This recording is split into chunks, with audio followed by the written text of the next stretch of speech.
శ్రీ గురుచరిత్ర అధ్యాయం 40 శ్రీ గణేశాయ నమః శ్రీ సరస్వత్యై నమః శ్రీ గురుభ్యో నమః.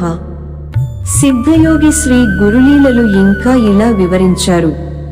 గంధర్వ పురానికి ఒకనాడు నరహరి శర్మయనే కుష్ఠురోగి వచ్చాడు.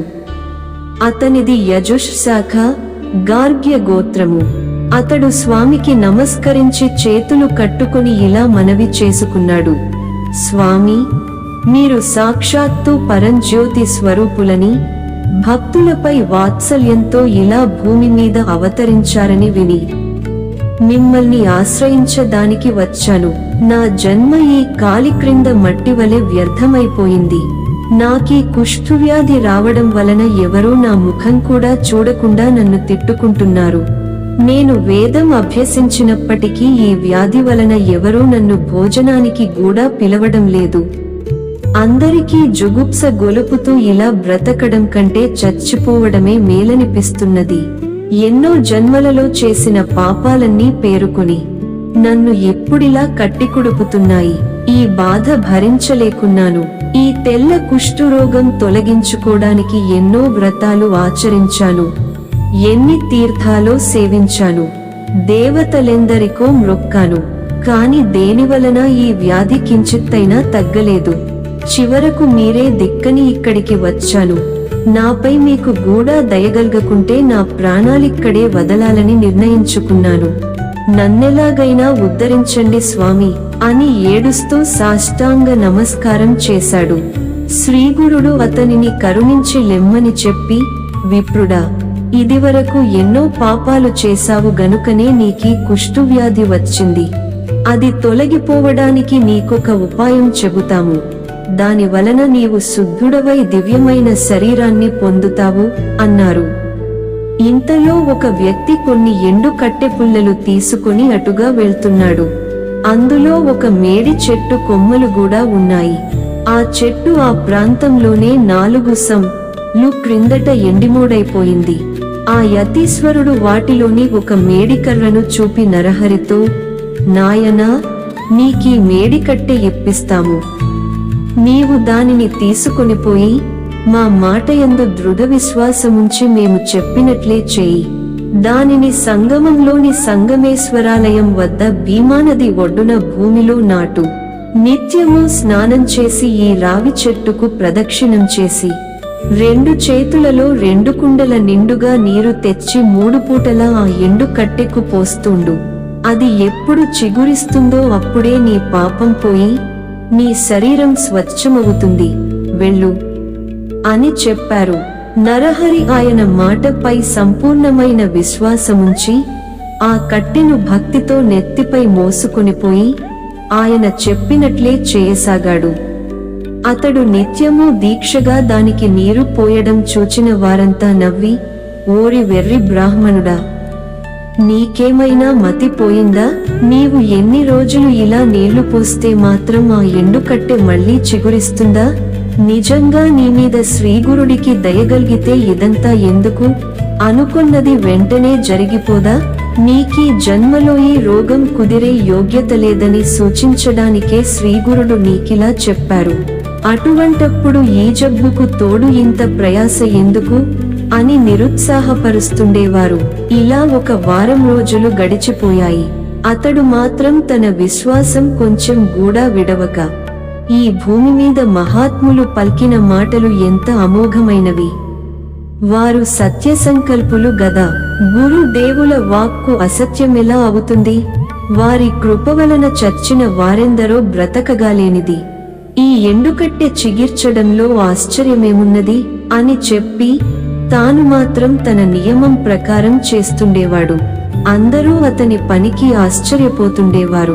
వారిలో కొందరు వెళ్లి శ్రీగురునితో, స్వామి, మీరు ఆ రోజున ఆ కుష్ఠురోగికి ఎందుకు అలా చెప్పారో గాని ఆ వెర్రి బ్రాహ్మణుడు ఆ మాటలు పట్టుకొని ఈ వారం రోజుల నుండి నీరైనా త్రాగకుండా ఆ కట్టెను సేవిస్తున్నాడు. ఎవరేమి చెప్పినా వినడం లేదు. అతని పిచ్చి అతనికి ఆనందమైనట్లు ఉన్నది. ఈ వృధా ప్రయాస ఎందుకు అని చెప్పిన వారందరితో అతడు, గురువు చెప్పినట్లు చేయడమే నా పని. వారు అన్నమాట నిలబెట్టుకొనడం వారి పని అని చెప్పి ఉపవాసాలు చేస్తున్నాడు. అతనికి మీరైనా చెప్పండి, లేకుంటే అతడలాగే చేస్తుంటాడు అని చెప్పారు. శ్రీగురుడు: ఈ భూలోకంలో గురు వాక్యమొక్కటే తరింప చేయగలదు. దానిని విశ్వసించగల వారికి కోరినవన్నీ సిద్ధిస్తాయి. దానిని విశ్వసించలేకుంటే వ్యర్థమే. ఎవరి భావం ఎలా ఉంటే వారికి ఫలితం కూడా అలానే ఉంటుంది. దానిని తెలిపే ఒక వృత్తాంతమున్నది, విను. దేవత, మంత్రము, వైద్యుడు, పుణ్యతీర్థము, గురువు, వీటి పట్ల ఎవరికి ఎలాంటి భావముంటుందో వారి ప్రాప్తము కూడా అలానే ఉంటుంది. ఈ సంసార సాగరాన్ని దాటడానికి దృఢమైన భక్తితో, యుక్తితో గురువును సేవించడమే అన్నింటికంటే సులభమైన సాధనం. గురువే సాక్షాత్తు పరమేశ్వరుడన్న భావనతో సేవించగల వారికి ఫలితం వెంటనే లభిస్తుంది. పూర్వము పాంచాల దేశాన్ని సింహకేతువు అనే రాజు పరిపాలిస్తుండేవాడు. అతని కొడుకు ధనుంజయుడు ధార్మికుడు. ఒకసారి ఆ రాజకుమారుడు వేటకని నిర్జనమైన ఒక మహారణ్యానికి వెళ్ళాడు. అతడు చాలాసేపు వేటాడి బాగా అలసిపోయాడు. అతనికి బాగా దాహం వేసింది. అప్పుడొక బోయవాడు ఒక కొలను వద్దకు అతనిని తీసుకుపోయాడు. ధనుంజయుడు దాహము తీర్చుకొని ఆ ప్రక్కనే ఉన్న ఒక దేవాలయానికి వెళ్లి అక్కడ విశ్రాంతి తీసుకున్నాడు. ఆ దేవాలయంలో ఒక ప్రక్కన పడి ఉన్న ఒక శివలింగాన్ని ఆ బోయవాడు తీసుకొని దానిని తదేకంగా చూస్తూ ఎంతోసేపు ఉండిపోయాడు. రాజకుమారుడు అది చూచి, నీకు ఈ లింగం ఎందుకు అని అడిగాడు. బోయవాడు, అయ్యా, నాకు చాలా కాలంగా శివపూజ చేసుకోవాలనే కోరిక ఉన్నది. శివలింగం అన్నింటికంటే ప్రశస్తమైనదన్న భావంతో తీసుకున్నాను అన్నాడు. ధనుంజయుడు సంతోషించి, ఇది అన్నింటికంటే ప్రశస్తమన్నమాట నిజమే, కనుక నీవు దీనిని భక్తితో పూజించుకో అన్నాడు. అప్పుడా బోయవాడు, అయ్యా, నేను అడవిలో పెరిగిన వాడిని. దీనిని ఎలా పూజించాలో నాకు తెలియదు. దయతో దీనిని పూజించే విధానం చెప్పండి. మీరే నా గురుదేవులు అని నమస్కరించాడు. ఆ రాజకుమారుడు ఇలా చెప్పాడు, అయితే చెబుతాను విను. దీనిని తీసుకొని పోయి నీ ఇంట్లో ఒక చోట శుభ్రం చేసి స్థాపించు. దీని రూపంలో సాక్షాత్తు శివుడే నీ ఇంట్లో ఉంటాడు. కనుక నీవు నీ భార్యతో కలిసి శ్రద్ధగా నిత్యము పూజ చేయి. ప్రతిరోజు శ్మశానం నుండి చితాభస్మము, శ్మశానంలోని బూడిద తెచ్చి అది శివునికి అర్పించు. నీవు ఎప్పుడేమి తిన్నా సరే ముందుగా దీనికి అర్పించి ఆయన ప్రసాదంగా తింటూ ఉండు అని చెప్పాడు. ఆ బోయవాడు ఇంటికి వెళ్లి ఆ ప్రకారమే చేయసాగాడు. ఒకరోజు ఎంత వెదకినా అతనికి చితాభస్మం దొరకనే లేదు. అతడెంతో బాధపడి తన భార్యతో, అయ్యో, ఈరోజు శివునికి పూజ సరిగా జరగలేదు. గురువు ఉపదేశించినట్లే పూజ చేయాలి గాని మరో రకంగా చేస్తే ప్రయోజనముండదు. సరిగదా, గురువు మాట జవదాటితే నరకము, దరిద్రము వస్తాయి. గురువు చెప్పినట్లు చేస్తేనే పుట్టుక లేకుండా పోతుంది. అందుకోసం నేనెంత వెదికినా బూడిద దొరకనేలేదు. ఈ ఒక్కరోజు ఆయన చెప్పినట్లు చేయలేకపోతే ఇన్ని రోజులుగా చేస్తున్న పూజంతా వ్యర్థమైపోతుంది. పూజ సమయం కూడా దాటిపోతుంది. ఇంక నేనేమి చేయాలి? అది దొరకకుంటే నా ప్రాణమైనా విడుస్తాను అని దుఃఖించాడు. అతని భార్య అతనిని ఓదార్చి, దానికోసం అంత బాధపడతావేమి? మనింట్లో ఎన్నో కట్టెలున్నాయి. వాటితో నన్ను దహనం చేసి ఆ బూడిద శివునికి అర్పించు. భయపడవద్దు. నీవు వ్రతభంగం చేసుకోవద్దు. శివపూజ కోసం నా శరీరమే అర్పించడం కంటే సంతోషమేమున్నది? ఇది ఏనాటికైనా చచ్చి బూడిద కావలసినదే గదా. అట్టి దానిని శివపూజ కర్పించడం కంటే కావలసినదేమున్నది అని ధైర్యం చెప్పింది. అప్పుడతడు, నీవు పడుచుదానివి. సంసార సుఖం కూడా నీవు పూర్తిగా అనుభవించలేదు. ఒక బిడ్డనైనా కనలేదు. సూర్యచంద్రుల సాక్షిగా నిన్ను ఏలుకుంటానని బాస చేసిన నేను నిన్ను చేతులారా చంపుకుంటానా? అలా చేస్తే నాకెంతో పాపమొస్తుంది. ఆడదానిని చంపినందుకు నన్నందరూ నిందిస్తారు. అంతటి పాపం చేస్తే శివుడు కూడా నన్ను క్షమించడు. నీ తల్లిదండ్రులకు కూడా అన్యాయం చేసినవాడనవుతాను అంటూ వలవల ఏడ్చాడు. ఆమె, నీకెంత వెర్రి, నాపై నీకంత మోహమెందుకు? నీటి బుడగలాగా ఈనాడు ఉన్న శరీరం రేపు లేకుండా పోతుంది. పుట్టిన తర్వాత ఎవరైనా చావవలసినదేగా. నా తల్లిదండ్రులు నన్ను నీకు అప్పగించాక నేను నీదానినే గదా. నేనేమైనా పరాయిదాన్నా? నీలో భాగాన్నే కదా. శివుని కోసం నీవు నన్ను దహనం చేస్తే నీ ప్రాణాన్నే అర్పించినట్లే అవుతుంది. నీ ప్రాణాన్నైన నన్ను శివునికి అర్పిస్తే అందులో తప్పేమిటి? అది నా అదృష్టమే గదా. అలా చేస్తే శివుడు మనిద్దరినీ రక్షిస్తాడు అని పట్టుబట్టి చివరకు అతనినెలాగో ఒప్పించింది. అప్పుడామె ఇంట్లోకి వెళ్లి తలుపు వేసుకుని ఇంటికి నిప్పు పెట్టమన్నది. అతడలానే చేసి సర్వము భస్మమైపోయాక దానినంతా భక్తితో లింగానికి అర్పించి కృతార్థుడనవగలిగానని ఎంతో ఆనందించాడు. తర్వాత ఏకాగ్రమైన మనసుతో హృదయపూర్వకంగా శివునికి నమస్కరించి అలవాటు ప్రకారం ప్రసాదం తీసుకోవడానికి రమ్మని తన భార్యను కేకవేశాడు. శివుని అనుగ్రహం వలన ఆమె తిరిగి బ్రతికి శరీరంతో నడచి వచ్చింది. వారిద్దరూ శివుని ప్రసాదం తిన్నాక చూస్తే వారి ఇల్లు వెనుకటి వలెనే చెక్కుచెదరకుండా నిలచి ఉన్నది. శబరుడు ఆశ్చర్యపడుతుంటే అతని భార్య, స్వామి, 4 ప్రక్కలా ఇల్లంటుకుని మండుతున్నాగాని నాకదేమో ఎక్కడలేని చలి పుట్టింది. నేను ముడుచుకుని పడుకోగానే గాఢంగా నిద్ర పట్టింది. తర్వాత ఏమైందో నాకు తెలియలేదు. మీరు పిలవగానే మెలకువ వచ్చి లేచి వచ్చాను. ఆహా, ఏమి ఈ ఈశ్వరుని లీల అనగానే శివుడు వారికి సాక్షాత్కరించాడు. వారు నమస్కరించగానే జీవితాంతంలో వారు 1,000,000 సంలు స్వర్గలోకంలో నివసించేలా వరమిచ్చి అదృశ్యమయ్యాడు. దేనియందైనా పూర్ణ విశ్వాసముండాలే గాని ఎంతటి ఫలితమైనా లభించగలదు. కనుక ఆ కుష్ఠురోగి అయిన నరహరి చేస్తున్న సేవకు ఫలితముండకపోదు. ఎవరి భావానికి తగిన ఫలితం వారికి తప్పక లభిస్తుంది అన్నారు శ్రీ గురుడు. కొద్దిసేపట్లో స్వామి సంగమానికి వెళ్లి అక్కడ తమ అనుష్ఠానం పూర్తి చేసుకుని ఆ కుష్ఠురోగి వద్దకు వెళ్లారు. అతడు ఆయన చెప్పినట్లే ఎంతో భక్తి శ్రద్ధలతో చేస్తుండటం చూచి ఆనందించారు. నరహరి ఆ కట్టెకు నీరు పోసి ఆయన వద్దకొచ్చి నమస్కరించాడు. ఆయన తమ కమండలంలోని నీరు తీసి ఆ ఎండిన మేడి కర్ర మీద చల్లారు. మరుక్షణమే అది చిగిర్చింది. అనుష్ఠానానికని సంగమానికి వచ్చిన వారంతా ఆశ్చర్యచకితులై చూస్తూ ఉండగానే అది పెరిగి చిన్న మేడి చెట్టైంది. నివ్వెరబోయి దానిని చూస్తున్న నరహరికి కూడా కుష్ఠురోగం అదృశ్యమై అతడి శరీరం బంగారు ఛాయతో మెరిసిపోసాగింది. అతడానంద భాష్పాలు రాలుస్తూ శ్రీగురుని పాదాలకు భక్తితో నమస్కరించాడు. శరీరమంతటా రోమాంచితమవుతుంటే పారవస్యంతో శ్రీగురుని ఇలా స్తుతించాడు.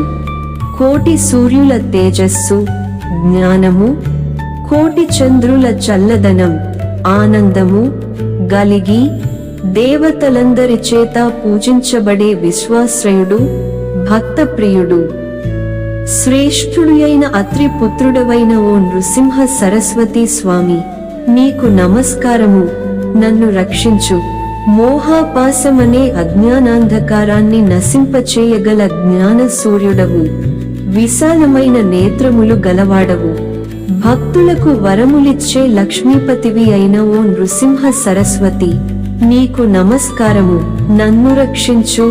2 మనసులో ఉద్భవించిన అరిషడ్వర్గమనే మదగజాన్ని శాసించగల అంకుశము వంటివారు మీరు.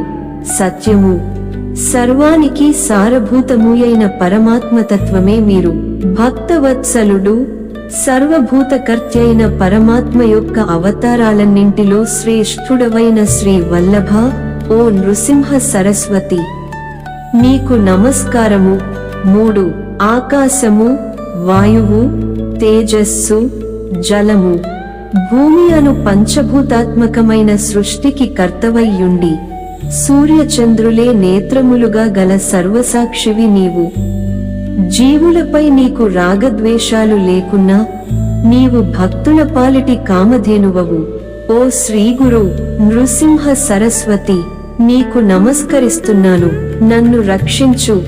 4 తామర రేకుల వంటి కన్నులు గల్గి పూర్ణచంద్రుని వంటి తేజస్సు గల ఓ శ్రీగురు, ప్రచండమైన మా పాపాలను పారద్రోలడానికి దండము ధరించి యతివేషధారులైన నరసింహ సరస్వతి, నీకు నమస్కరిస్తున్నాను, నన్ను రక్షించు. 5 నీ పాద కమలాలను వేదాలు శాస్త్రాలు స్తుతిస్తున్నాయి. నాదబిందు కళా స్వరూప, నీవు వాటికి గూఢ అతీతుడవయ్యుండి 3 విధములైన తాపాలతో పీడించబడుతున్న భక్తుల పాలిటి కల్పవృక్షమా, ఓ నృసింహ సరస్వతి, నీకు నమస్కారము, నన్ను రక్షించు. 6 అష్టాంగయోగ తత్వనిష్ఠతో ఆత్మ సంతుష్టుడవయ్యున్న జ్ఞానసాగర, కృష్ణావేణి పంచనది సంగమ తీర నివాస, కష్టాలను దైన్యాన్ని దూరం చేసి భక్తులకు కోరినవి ప్రసాదించి తృప్తినిచ్చు నరసింహ సరస్వతి, నీకు నమస్కరిస్తున్నాను, నన్ను రక్షించు. 7 నిత్యము ఈ నరసింహ సరస్వతీసుని అష్టకం ఎవడు చదువుతాడో వాడికి జ్ఞానానుసారము దీర్ఘాయువు, ఆరోగ్యము, సర్వసంపదలు, 4 పురుషార్థాలు లభిస్తాయి. ఈ అష్టకం ఘోరమైన సంసారమనే సముద్రాన్ని తరించడానికి మంచి సాధనము 1. ఈ శ్లోకంలో శ్రీ గురుని విష్ణువుగా స్తుతించినప్పుడు శ్రీయావల్లభ అనడంలో శ్రీ పాదవల్లభుని అవతారము అన్న శ్లేష ఉన్నది. 8 నరహరిశర్మ కన్నీటితో స్వామి పాదాలభిషేకించి వాటిని విడవక అలానే పడి ఉన్నాడు. శ్రీగురుడతనికి అభయమిచ్చి జ్ఞానరాశివవుదువుగాక అని అతనిని ఆశీర్వదించి చేయిపట్టి లేవదీశారు. అక్కడ చేరిన వారందరూ ఆ గురుమాహాత్మ్యం చూచి ఆశ్చర్యపోయి ఆయనకు నమస్కరించారు. అప్పుడు వారందరినీ తీసుకుని ఆయన గంధర్వపురంలోని తమ మఠానికి చేరుకున్నారు. ఆ గ్రామంలోని వారందరూ ఆ లీల గురించి విని భక్తితో శ్రీ గురుని దర్శించి ఆయనకు ఆరతులిచ్చారు. నరహరి ఆనాడు వారందరికీ సమారాధన చేశాడు. తర్వాత శ్రీ గురుడతనిని దగ్గరకు పిలిచి, నాయనా, నీ పట్ల మాకెంతో ప్రీతి కలిగింది. నీవు గోవులు సంపదలతో ఐహిక సుఖాలన్నీ అనుభవించగలవు. నీ వంశంలో జన్మించిన వారందరూ వేద శాస్త్రజ్ఞులు, శతాయుష్మంతులు అవుతారు. నీకు 3 కొడుకులు పుడతారు. వారిలో ఒకడు యోగి అయి మా సేవ చేస్తాడు. నీకు పారమార్థికమైన శ్రేయస్సు కూడా లభిస్తుంది అని ఆశీర్వదించారు. తర్వాత శ్రీగురుడు అతనికి అష్టాంగయోగముపదేశించి విద్యా సరస్వతి మంత్రాన్ని కూడా ఉపదేశించి, నీకు యోగీశ్వరుడు అని పేరు పెడుతున్నాము. నీ భార్యాబిడ్డలను తీసుకొచ్చి మా సన్నిధిలోనే ఉండు అని చెప్పారు. నామధారక శ్రీగురుని ప్రసాదం వలన నరహరిశర్మకు 3 కొడుకులు పుట్టి గురుభక్తి వలన ఎంతో వృద్ధిలోకొచ్చారు. స్వామిని నమ్మిన వారిని ఆయన ఎంతగా అనుగ్రహిస్తారో చూచాము గదా. అంతేగాదు, భక్తితో అతడు చేసిన స్తోత్రమంటే శ్రీగురునికెంతో ప్రీతి. ఆ స్తోత్రంలో వ్యాకరణ దోషాలు, ఛందో దోషాలు ఉన్నాయి. ఎవరైనా ఆ తప్పులు దిద్దబోతే శ్రీగురుడు అంగీకరించక ఆ స్తోత్రమలానే చదవాలని చెప్పేవారు. 40 అధ్యాయము సంపూర్ణము. శ్రీ దత్తాయ గురవే నమః. శ్రీ శ్రీపాద శ్రీవల్లభాయ నమః. శ్రీ నృసింహ సరస్వత్యై నమః.